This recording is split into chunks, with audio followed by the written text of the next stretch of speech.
Добрый день, дорогие сябры. Сегодня тут у Доме книги Светоч мы протягиваем серию наших литературных сустрэч, организованных Министерством информации Республики Беларусь, Белкнигой и выдавецтвом «Мастацкая литература», присвяченных классику белорусской литературы Владимиру Семеновичу Караткевичу, якому сёлета исполнилось 90 годов. Сегодня мой соразмоўца таксама вядомы белорусский поэт, лауреат Державной премии Беларуси и таксама юбиляр Василий Васильевич Зуёнок. Ну что, поговорим про Караткевича. Ну, сгадывается, что литературная заявка у Владимира Караткевича прогучала и нечакана, и вельми трыумфальна. Вось 1955 год. Атачаў з усіх чатырох бакоў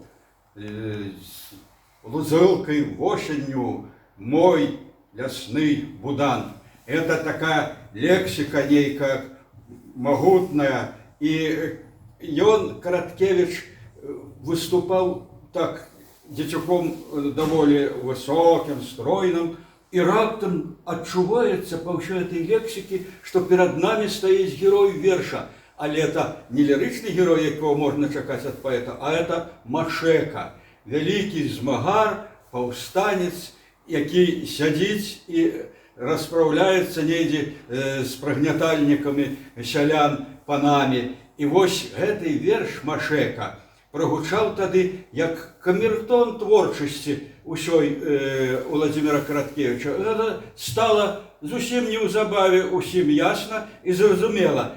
Тут поэтычная линия одна, а другая гістарычная линия. Бо за гэтым образом Машеки стоял уже великий набор и трывалый набор добрых и глубоко гістарычных твораў Владимира Караткевича. Недзе ў гэты час уже за Машеком были выстроены и Стах, король, дикое полевание короля Стаха, да и герои колосов под серпом твоим. Слушайте, Машека – это верш, який був надрукований у часописі «Полымя». Так. Машека – верш, який друкувався у часописі «Полымя», и публично он прогучал вось тут на нараде молодых письменников, где собрали доме литератора, это в старым будинку. И вот попросили кожного, кого обмярковали, кого заслуховали, почитать нечто. Караткевич и почал з этого верша. Усе неяк, так сказать, у захопленні уздыхнули и глядять, откуда он взялся такий. Ну, и мы там, публика такая была чисто литературная, кого обмярковали, кто прошел, так сказать, болельщикам литературным, ну, недзе однокурсники, двухкурсники, трошки старейшие, в основном Белорусского державного университета, филфаковцы. А вы же тогда были знакомы с Караткевичем? Это была первая встреча? Да, гэтага никто Караткевича не знал. Не только я, але все мои, так сказать, вот сябруки. И он вынырнул, с Ворши приехал, его покликали, он верши прислал и покликали с Союза письменников. И вот тут мы побачили, это, так сказать, хлопца, и он был как бы, ну, сбоку, потому что мы все в интернате в одном жили один одному, вершими своими рифмами одурили голову, вот, мозги и в уши вот, прожужжали. А тут раптом вот такий нечаканий для нас подарунок поэтичный и для всех. Но настолько все были вражены, что тут же прогучал голос старейшин, членов правления, что его варто приймати у члени Союза письменников. И это знову же было дивно, потому что у Союз письменников приймали только после того, как человек книжку, хотя бы одну мая, а то по одной книжце не могли прийти до высновы певной. Давай почекаем другую книжку выпустить автор. А тут з першого верша, ну, як быццам прачувалі, я вже сказав, що за ім стояли вже добрі наробки історичного вот, матеріалу, творів історичних. І гэта все, так сказать, вот, камертон этому он задал своим машекам лиричная линия и историчная линия. Имел он на увазе, конечно, в основном Короткевич, когда выступал с этим вот дебютом, великую свою працу историчную, на историчной ниве. И он писал Максиму Танку у письме, позднее трошки, что треба здивить людей, якая великая поэзия живе у белорусской истории. Прикладно так он сказал. Ну, дословно Максима нават. І вось гэту, так сказать, паэзію ён і шукаў і прадэманстраваў машэкам, а пасля у творах яго чыста гістарычных настолькі там лірычная вялікая, так сказать, плынь. Ну, хаця б успомнім, як пра рэкі ў яго там, як рэкі цякуць, збіраюцца з крыніц да мора. Это як души людские, души народные, думки народные збираются, сливаются у народ, у могутную силу.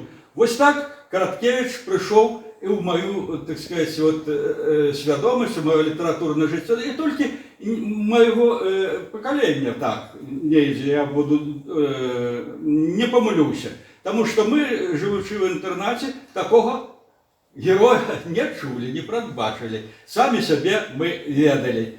И як далей склаўся лёс, недзе вот у гэты час у мяне выйшла першая кніжка, і Короткевич натрапіў на гэтую кніжку Крэсева, і таксама для маёй радасці і для нейкага здзіўлення, бо я не знаў, для мяне это быў сюрприз, напісаў рэцэнзію на мою кніжку, так што я ганаруся этим усё жыццё.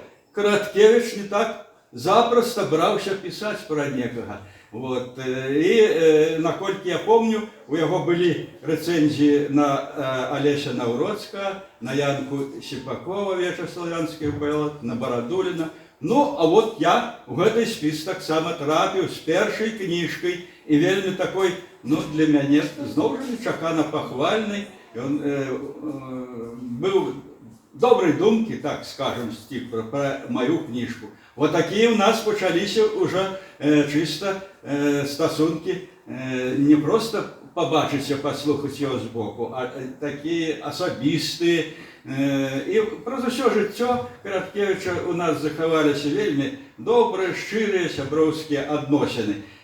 Так, я пасля працы у «Пионера Беларуси» в газете, вот этой перыяд, недзе я там працаваў, апынуўся на працы у рэдакцыі часопіса «Маладосць».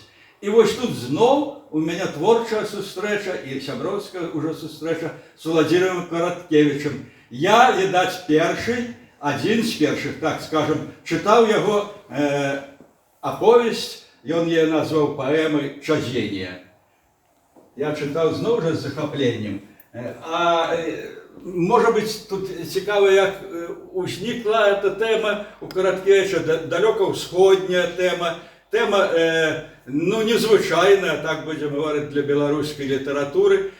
Ён и разом с Барадулиным и Кляўко Геннадием собрались, попросились у Союза письменников, как дали им командировку, а эту командировку была военно-шефская комиссия у Союза письменников. И оформили им, и они на Тихоокеанский флот, на далекий восход, во Владивосток, поехали, это тройка, и там они працавали, ну, як працавали, ну, приходили на службу, не служили, что они там не козырали, а у этой далекоусходней газете морской, военной, они там были промацаваны, проходили такую вот свою службу.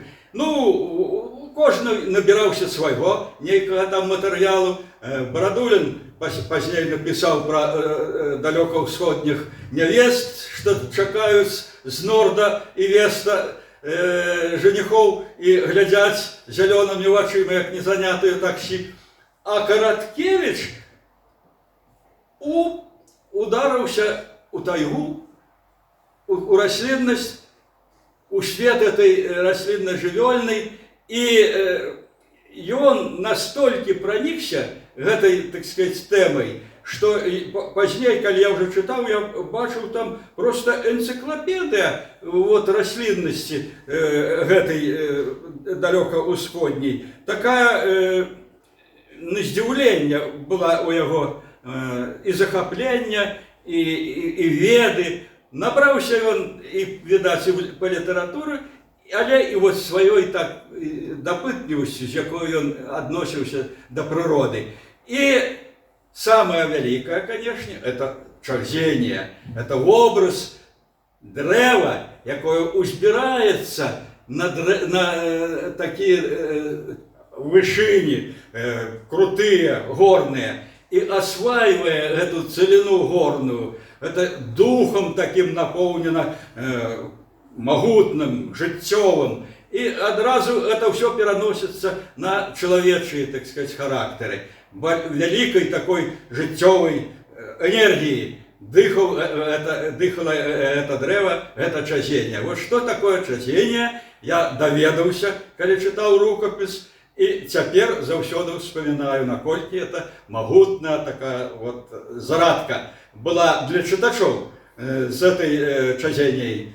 И, вернувшись, вот праз нейкі час, Караткевич у часопіс «Молодость» прыходзіць со сваім творам чазення, і я якраз туды пад гэты час з'явіўся на працу у «Молодость». Чытаў, захапляўся, хваліў Караткевича, а ён думаў, конечно, не столькі пра эту прыроду далёка-ўсходнюю, колькі ўсё-таки у яго ў думках стаяла «Каласы пад сярпом тваім», стаяла гісторыя. І «Каласы пад сярпом сваім» ён задумаў як вялікі, так сказать, эпахальны роман про Костуся Каліновскага. И поэтому он збираў матэрыял, ну, не только по даведниках, не только по литературных нейких гістарычных матэрыялах, але і вот сваёй нейкай падарожніцкай такой натурай.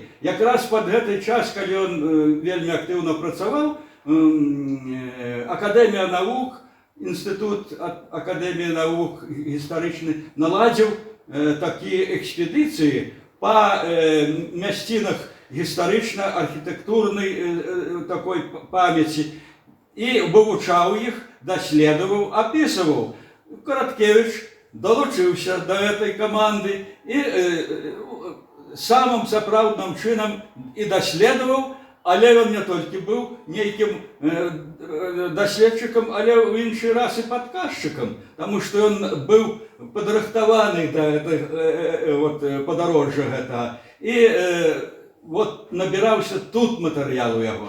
І зноў эта гістарычная тэма яго непакоіла у іншым плане. Ён згадваецца мне у час нейкіх адпачынку, такую, ну, з раніцы папрацуе, і завітаў да нас у рэдакцыю «Молодости». А яму блізка была кватэра на Карла Маркса 36, праз один будынак Карла Маркса 38, а Карла Маркса 40, наш, так сказать, вот, будынак, дзе была рэдакцыя і іншыя рэдакцыі, моладзевыя і піянерскія, і там «Молодость» была, будынак ЦК комсомола быў. Вось Караткевич недзе так, напрацаваўшыся, к обеду заходзіў у рэдакцыю. Ну і заўсёды, калі Караткевич павяўляўся, то тут збіраўся, так сказать, увесь гурт маладосцівцаў паслухаць, таму што у яго столькі было і быляў, і усе глядзелі на яго як на вялікага фантазёра, але у творчасці, не дай Бог, было засумніцца, што недзе нафантазіраваў лішне. Ён быў вельмі дакладны вот, у датах, у характарах.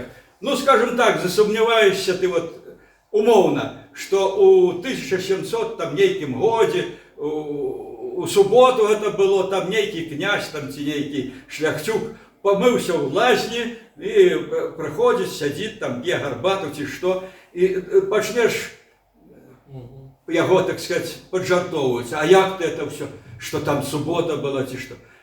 Тут ён адразу у кішэню, а ў яго такі кніжка, така нататнік быў тоўсты, напоўнены усякімі датамі і запісамі. Дастае вечны календарык, так, пальцем водзе, о, глядзі, такога-то дня, такога числа была субота. Ну, тады вот так, глядзі на яго і вер.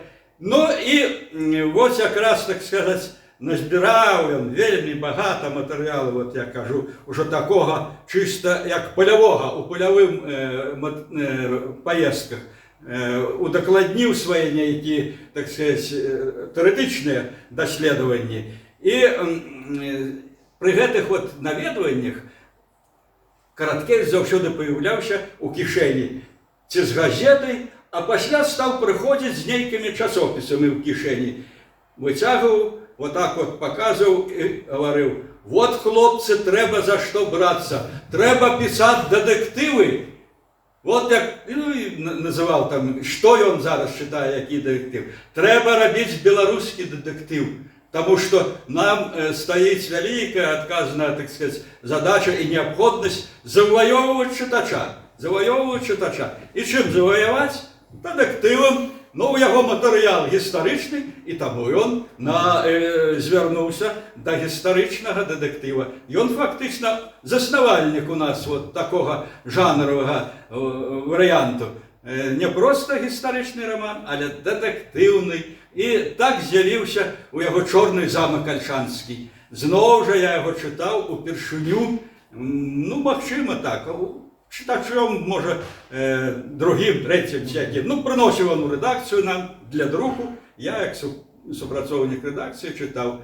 І зноў ён зрабіў тут вялікі такі нейкі творчы паварот, не чыста гістарычны дэтэктыў, а і сучасны, там пераплетаецца, там два дэтэктывы, герой дзейнічае сённяшняй, а там дзейнічаюць гістарычныя, і яны ў дэтэктыўных такіх повязях, перакрыжаваннях настолькі ствараюць малюнак, магутны у сэнсе жанравага такога парадку, што выклікае захапленне і не дарвацца ад гэтага твора. Вось так Караткевіч працаваў над гістарычнымі матэрыяламі, і ён заснаваў, фактычна мы павінны сёння сказаць, заснавальнік беларускага гістарычнага рамана. Тут ніяк, так сказаць, не адступішся. Калі Христос прызямліўся ў гародні, яшчэ прыгадаць, і іншыя, так сказаць, матэрыялы, вот зброя ў яго,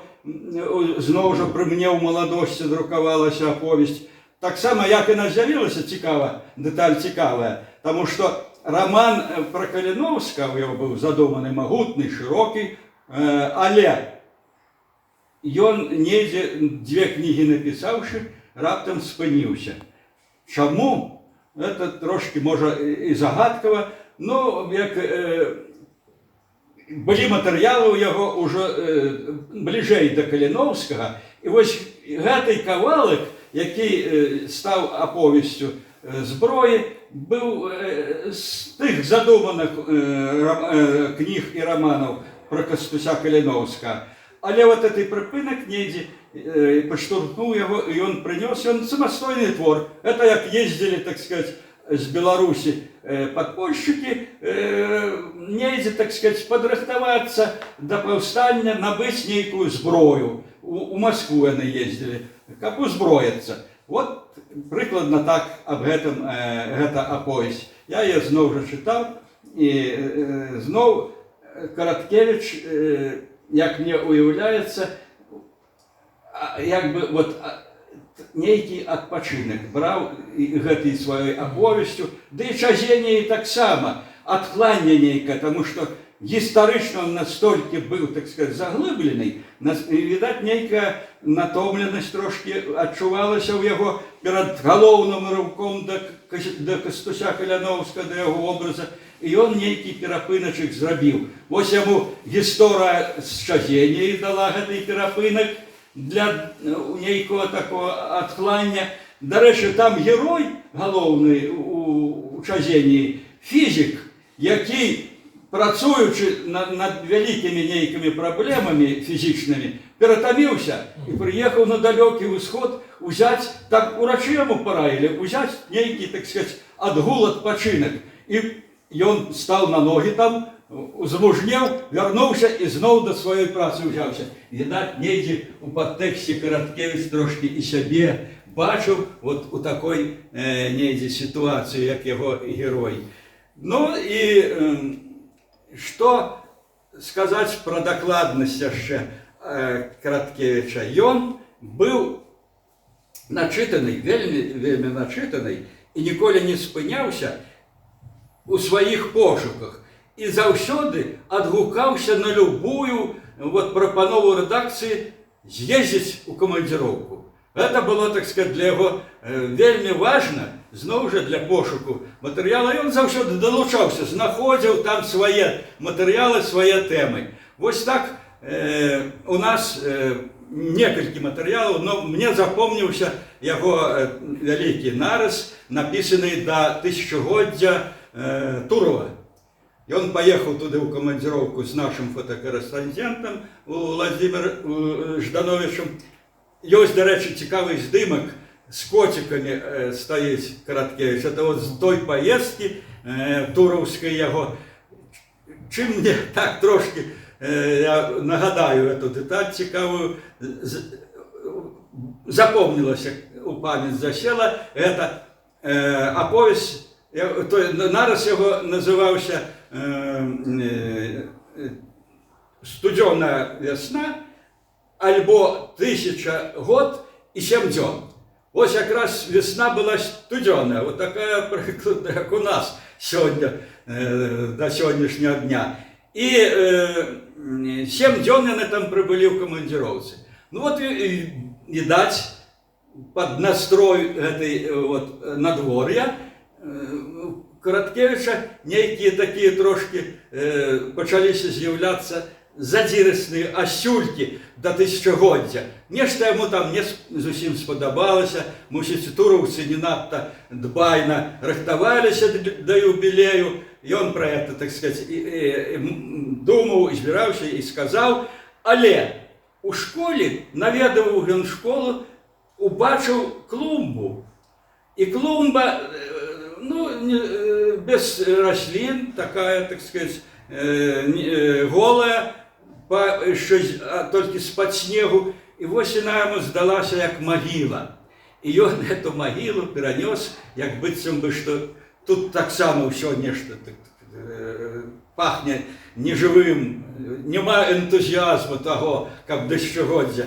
И он написал так, что вот эта могила, як я прочитав, кажу: Володя, подумай, як дітки поглядять.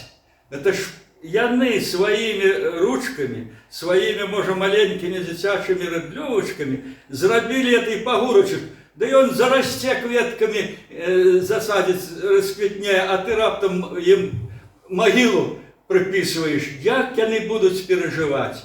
Як шкодування, якое у їх буде, що такий видатний чоловік убачив могилу у їх праці. І він, одразу у хомут б'є. І у його був принцип: ні кропки, ні коски не вступлю. Коску поставив Короткевич, значить, все, поставлено. Але на завтра приходить і так, давай, здымая, могила эта была снята, я вздохнул с полегкой, что так это легко вышло. Ну и после пошла в публикациях, в книжках, так сказать, эта речь без ось этой детали. Значит, он поступился, был все-таки, так сказать, не вельми, там, где его переконали, не вельми настаивал. И послухмяно, так сказать, вот, редакторов виконував нейкі. Ну, это такая деталь, але був він вельми, так сказать, віддадений справи і переконаний у своїх ведах, у своїй досвідченості і у своїй мистецькій могутності. Тут, так сказать, він переконаний був твердо і упевнено, і у любых, так сказать, ситуаціях, де його обмірковували, я пам'ятаю, обмірковувалося редакційна, то як уже рецензія на книгу, як «Колоси під сярком» ішлі в мастацькій літературі. І головний там рецензент був від видавецтва Максим Лужанин. І він нечто там дуже йому много наробив, так сказати, ніяких зауваг, ніяких, так сказати, понаставив птушечок, нечто там сторонками налічувалося это. Ну, і Короткевич там настоював вельми упарно. Там виступовці його, а хто обороняв, хто, так сказати, може, погоджався з заувагами. Але твор той викликав велику, так сказати, ніяку узрушеність. І урешті-решт, так сказати, з редакційними так сказати, справами Короткевич зладив, і роман цей вийшов у книжному варіанті. Намного ранее він у часописі «Полоне» друкувався. Короткевич вірив у силу білоруського слова, білоруської мови. І він як молився на слово на білоруське. Для його це була святиня. І він завжди працював. Ну от мені уявляється, як сейбіти у вёсцы, сейбіти виходили з лубянками засівати, от перший ішов там некий такий достойний, от сейбіт, достойний господар, і починав засівати полоску. Усе були опрануті по-святочному, засівки були свята. Так ось прикладно так, мені завжди уявляється, Короткевич за стол садився, у святочному, так сказати, убранстві, і з чистою, світлою душою, як цей селянин, хлібороб, робив засівки, так він працював над своїми творами. От так Короткевич зостається со мною от у пам'яті.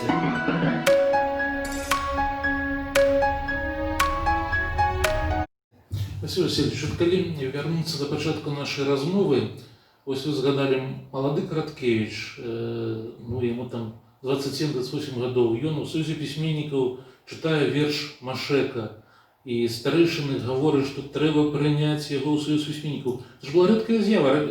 Такого, ну, напевно, тяжко згадати ще кого у Союз пропонували прийняти по вершах, по публікаціях, а не по книзі, так? А ось старейшины тогочасные для нас, хто молодейший, а вже, коли говорить про молодих читачів сьогоднішніх увогуле, ну, старейшина – це Короткевич сьогодні. Хто тоді керував вот этим процесом, хто визначав, хто був самим великим авторитетом для вашого покоління? Здається, старшиня Союзу письменників тоді був Петрусь Бровка?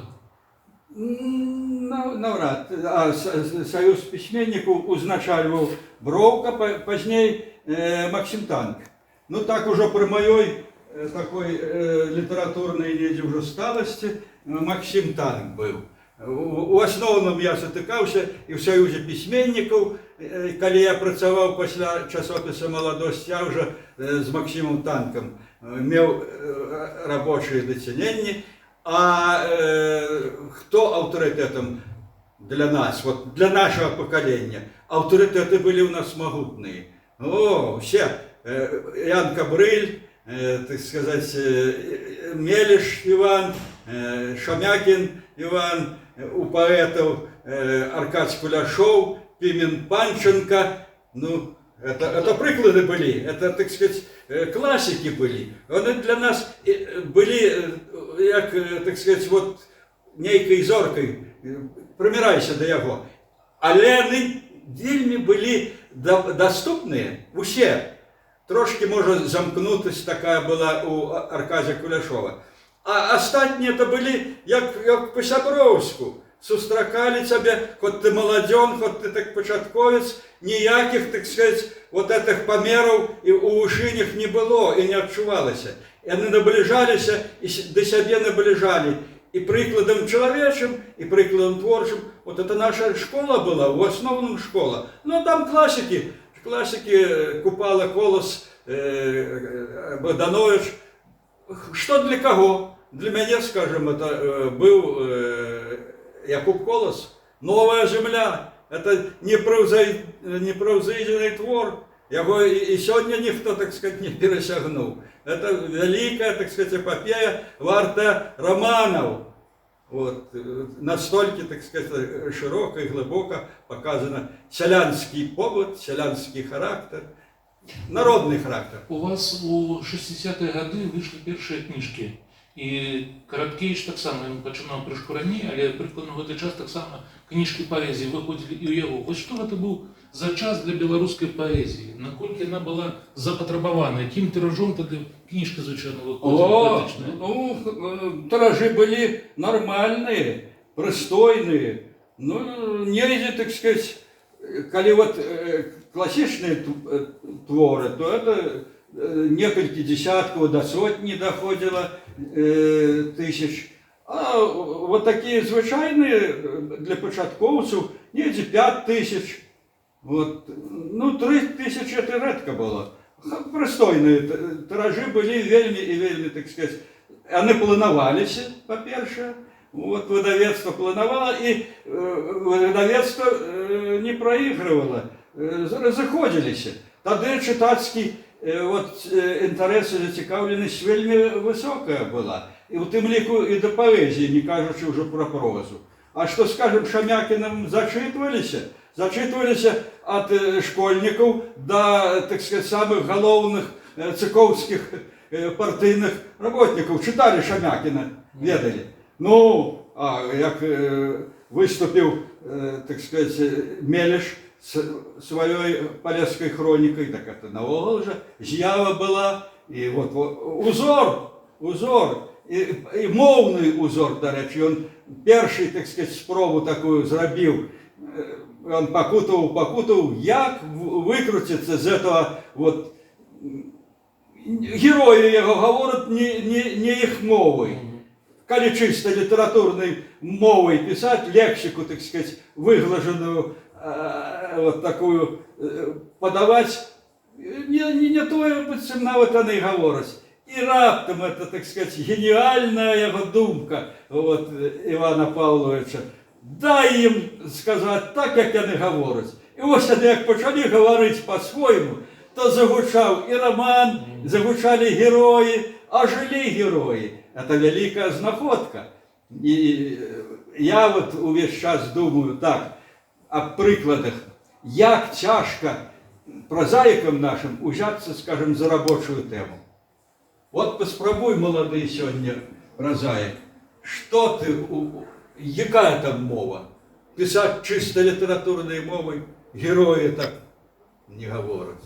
Герої, так сказать, абсолютно тросянки на худий конець. Бачите, тут я думаю, що про це час від часу виникають розмови, але мені здається, тут усе залежить від таленту. Тому що, коли ми читаємо Бикова, ми не думаємо про те, якою мовою на фронті говорили бойці. Ми коли у свій час, коли почала у нас виникати городська література, городська проза, так само говорили, а в городі ж так не говорять, як ви пишете у своїх творах. Але коли твор хороший, коли твор талановитий, то гэтага і не зауважаєш. Тому що можна сказати про Короткевича так само, що його герої минулих стагоддів говорять так, як говорять сьогоднішні люди. Але про це не думаєш, у принципі. У Короткевича мова так само особлива. І вона давала, так сказати, які поводи для зачепок. А Короткевич тут настоював, не чапайте. Це мова моєго твора, і моїх, так сказати, героїв. И он отстаивал, и справедливо это робил, потому что и он органично это все отчувал, что так повинны герои его говорить. Не выкшталцованной такой пригладженной мовой. Мовой он чисто, так сказать, мог дать такую, как в пословниках. Но это уже не мова литературного твора. Это и не литератор, это не письменник, коли он за словом условник лазить. Он повинен это, так сказать, отчувать над нутром, отчувать своим, так сказать, глибинным разумением вот, народной мовы. И народная мова – организм живый и развивается. Як бы, так сказать, зрухи не были, мову народ узбагачає некими новыми словами, и они становятся литературной нормой. Василий Алексеевич, вот вы сказали, что были одним из первых, кто прочитал Чазенію Короткевича, але ж ви були, напевно, одним з перших, хто прочитав казки Короткевича, приватності, А, вот скарб, так, який був да, я друкований про вас забувся про це Соборовський. сказати, як Короткевич змагався за, так сказати, читача білоруського, свого читача, так будемо говорити, так він змагався за виховання любові до мови, до слова, до білоруського, а гэта любов прививається от з такого маленького взросту, він розумів гэта виключно, і тому він звернувся до гэтого жанру казки. Дітям треба казки, каб яны слово беларускае з дзяцінства чулі. Ці мама прочитала, ці старейший нехто прочитав, а тады і сам навучыўся читаць. Я ў бярозцы в часопісе працаваў і зноў жа такі меў радасныя дні сустрэць з Короткевичем у гэтым часопісе. Вон на гэтай казачнай ніве часопіс наш друкаваў не пры мне, я маю на ўвазе, калі я там працаваў, некалькі таких казок выдатных, скажем, «Чорту скарб», тем такие казки «Котел с каменьями», «Котел с каменьями». И некалькі яшчэ шэраг казак. Ён вот звернуўся да такой не пропаганды агітацыі, а да непасрэднага вот твора. Надрукуем мы, дети прочитают, и они долучатся. А слово у его там было богатое, вот, казочное слово у Короткевича насыщено живой, народной такой мовой, может, с нейкой, так сказать, вот этой сказочной офарбовкой, але и с гумором. Ну, то, что от казки потребуется. Короткевич Жан этой отчувал добро и доносил вот казками пригожость своей литературной и народной нашей мовы до живых маленьких читачов. Яким Короткевич, як чоловік, зостався в вашій пам'яті? Короткевич. Вот я и сказал уже, для меня застался таким сейбитом у святочном настрое, и он завсёды садился, як ішов на молитву. Садился за святочный стол письмовый, стол письменника, это его был святый Амвон. И он там приносил присягу и промовлял молитвы своему слову, нашему родному слову. Вот таким ахвярником Короткевич для меня и застається. О, были у его веселые, так сказать, настрои. Знову же, это успоминается радостно, але исторично это застається у его творах. Он живе там, абсолютно живе Короткевич. Хочешь ведать характер Короткевича, почитай его творы. Почитай вот той же «Чорний замок Ольшанський», ці «Дикое полювання» короля Стаха, ці, так сказать, «Колоси под серпом твоим». Там по настрою, по мове, по, так сказать, глибині характерів, розуміння чоловічих характерів, живе Короткевич, живий Короткевич. Вот так він живе там. Ось ви назвали некалькі творів Короткевича, ввогуле його вельми багатая творчая спадчына, мастацкая літаратура зараз удае 25 томов збору твораў Владимира Семеновича. А для вас, вот у вас есть некий самый, один из самых любимых творов, написанных Короткевичем, які вы готовы были перечитывать по несколько разов? Ой, я вот у сенсі мови, адчування, я готов все перечитывать, потому что «День возьмешь» — это классика. Ну, я называл эти творы, они у меня на полиции Короткевич стоит особным, так сказать, вот так вот, на первом плане. Я як только что-нибудь беру, Короткевича почитаю, а что Короткевич сказал, а як он написал, это, так сказать, живе со мной, живе абсолютно близко, вот так вот, побольше. Василь Васильович, дякую вам за цікаві згадки, дякую усім, хто нас слухав. До нових зустріч.